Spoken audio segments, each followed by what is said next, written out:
14장의 이야기는 이렇게 시작이 됩니다.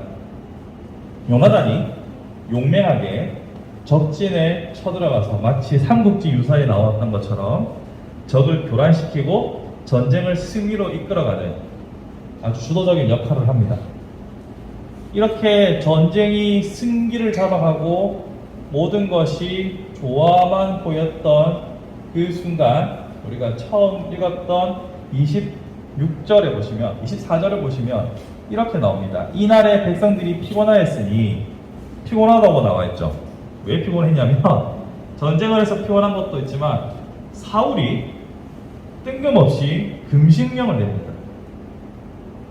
금식령을 내려서는 아무도 먹지 마, 먹으면 저주받을 거야 라고 말하고는 전쟁을 수행합니다. 이 전쟁에서 그런 선택을 하고 난 다음에 크게 이기고 더 나아가서는 저들을 끝까지 쫓아가서 진멸하느냐 마느냐라는 고민을 하는 지경까지 가게 됩니다. 자, 이렇게만 보면 전쟁이 잘 흘러가고 있는 것처럼 보입니다.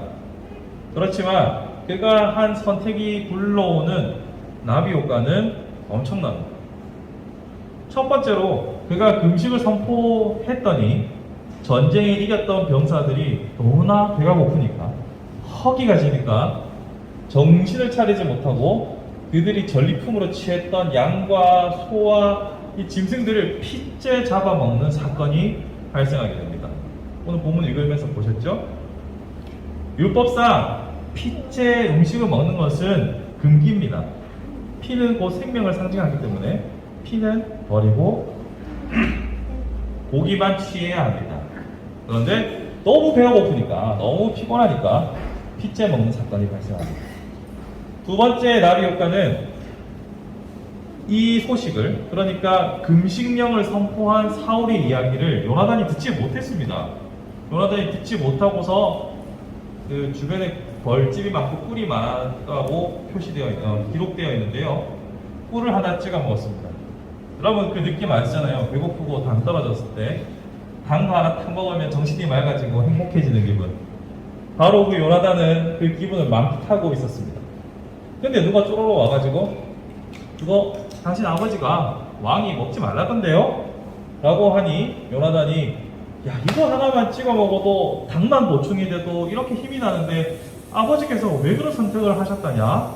라고 말하죠. 그런데 이것이 나중에 어떤 파장을 불러일으키냐면 전쟁을 마무리하는 단계에서 추격해서 끝까지 토벌할 것이냐, 아니면 전쟁을 이겼으니까 이제 돌아갈 것이냐 라는 기로에서 하나님께 묻기로 합니다. 물론 사울의 의지가 아니라 제사장이 그렇게 요구해서 물어봅니다. 근데 하나님 대답을 안 하시는 거예요. 뭔가 문제가 있다 싶어서 제비뽑기를 하고 해보니까 요나단이 딱 집혔네요. 근데 자기가 뱉은 말이 있어요. 사울이 내 아들 요나단이라도 이것을 어겼다면 죽을 거야 라고 공개적으로 약속을 했습니다. 근데 여호와 이름으로 약속했죠. 이걸 우리는 서원이라고 합니다. 그런데요, 사울이 말로는 죽일 거라고 했어요. 요나단도 그럼 어쩔 수 없지요 했습니다. 그런데 문제는 백성들이 득달같이 일어납니다. 제가 앞에 14장에서는 요나단의 이야기와 사울의 이야기가 같이 혼재되어 있다고 했죠. 그 말인즉슨 요나단이 백성들 사이에서의 신망과 인기가 그만큼 많았다는 겁니다. 적진에 자기 수하만 데리고 단신으로 쳐들어가서 큰 성과를 이룬 것도 요나단이고, 적과의 전쟁에서 단 한 번도 피하지 않았던 것이 요나단이었습니다. 그러다 보니 사람들이 요나단 죽으면 안 되지요. 그가 지금껏 승승장구하고 살아있다는 것은 하나님의 택함을 받은 사람임이 틀림없습니다 라는 여론이 들불같이 솟아올랐습니다. 그러자 자기가 사울이 처음 뱉었던 말, 내 아들 요나단이라도 죽일 것이야 라고 했던 말은 없던 일이 되었습니다. 그렇게 14장이 마무리되었습니다. 그러고 나서 전쟁을 거기서 종결하고 돌아다니라로 이야기가 끝나게 되죠. 자, 여기 이 과정을 보시면 사울이 금식이라는 한 선택, 이 선택으로 인해서 생긴 두 가지 이 파생 효과들을 우리가 살펴봤어요.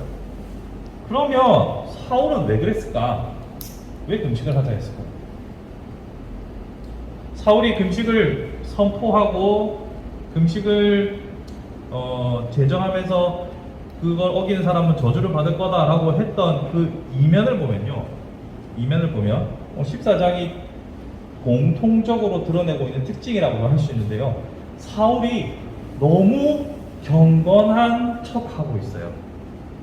거룩한 척하고 있습니다. 그러니까 보세요.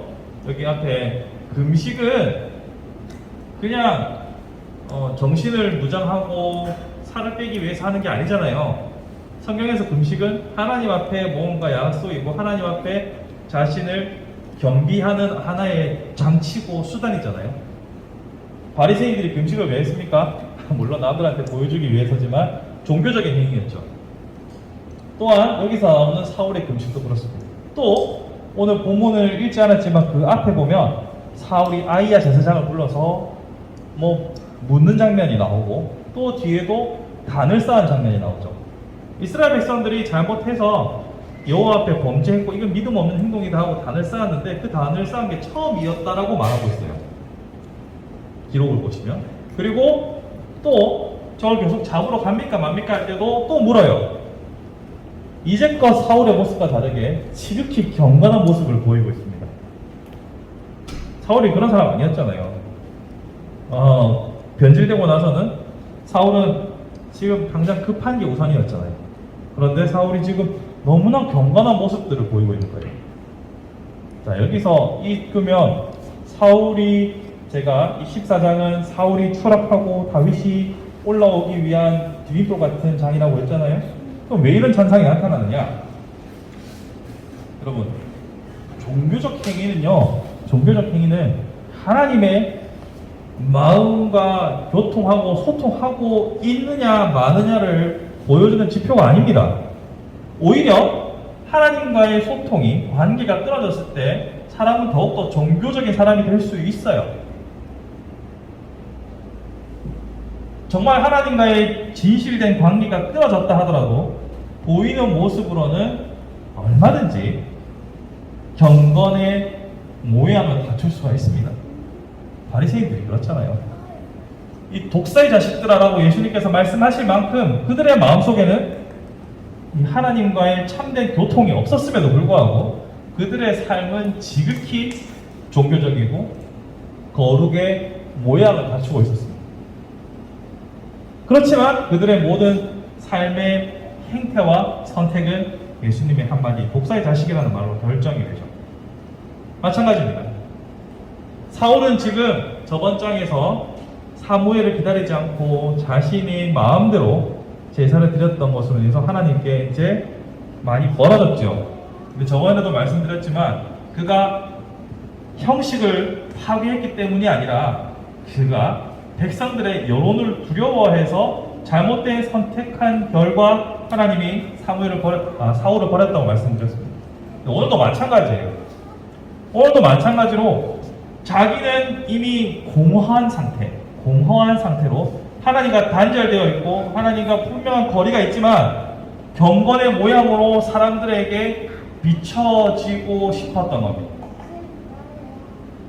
그리스도인의 선택 기준은 이와 같이 하나님이 아닌 사람의 시선으로 선택 기준이 정해진다면 그것은 돌이킬 수 없는 멸망으로 향해 달려갈 수 있다는 것을 우리는 발견해야 합니다.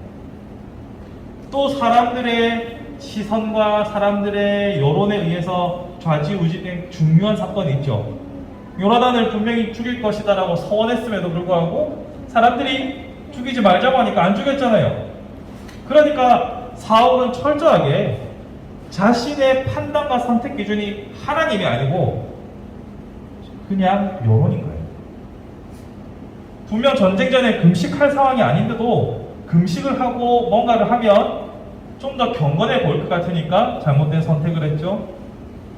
자신의 아들의 죽음 앞에서 죽어야 되는데도 사람들의 여론이 저쪽으로 흘러가니까 그쪽을 택했죠. 물론 그도 압인데 어찌 아들을 죽이고 싶겠습니까?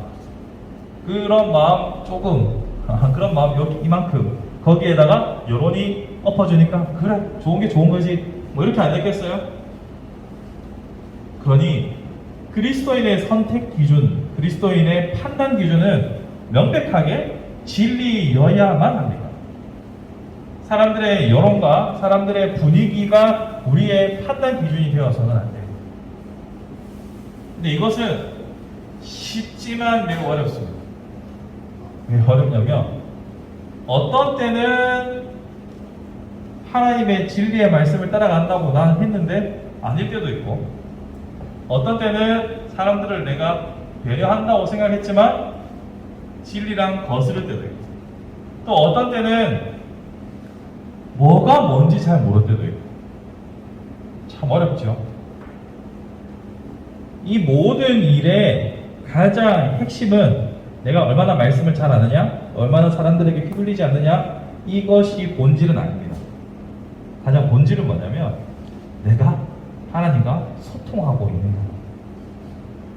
자꾸 하나님과 우리의 관계, 신앙생활이라고 할 수 있는 것을 관계를 중심으로 생각하지 않고 자꾸 일 중심으로 생각을 하게 되면 어느 한쪽으로 쏠리게 돼 있습니다.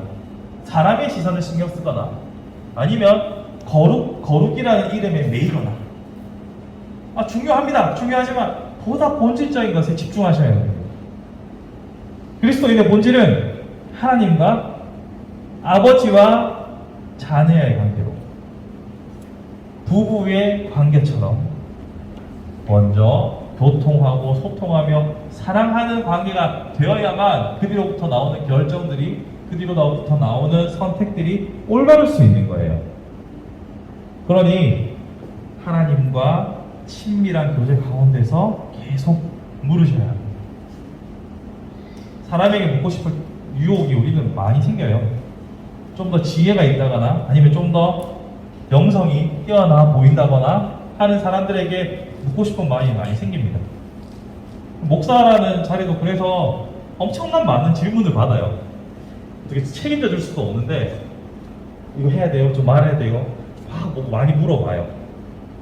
제가 다 답을 해드릴 수는 없죠. 성심껏 최대한 같이 고민하겠습니다만 제가 다 답을 드릴 수는 없죠. 근데 그 마음속에 그 마음이 이해가 돼요.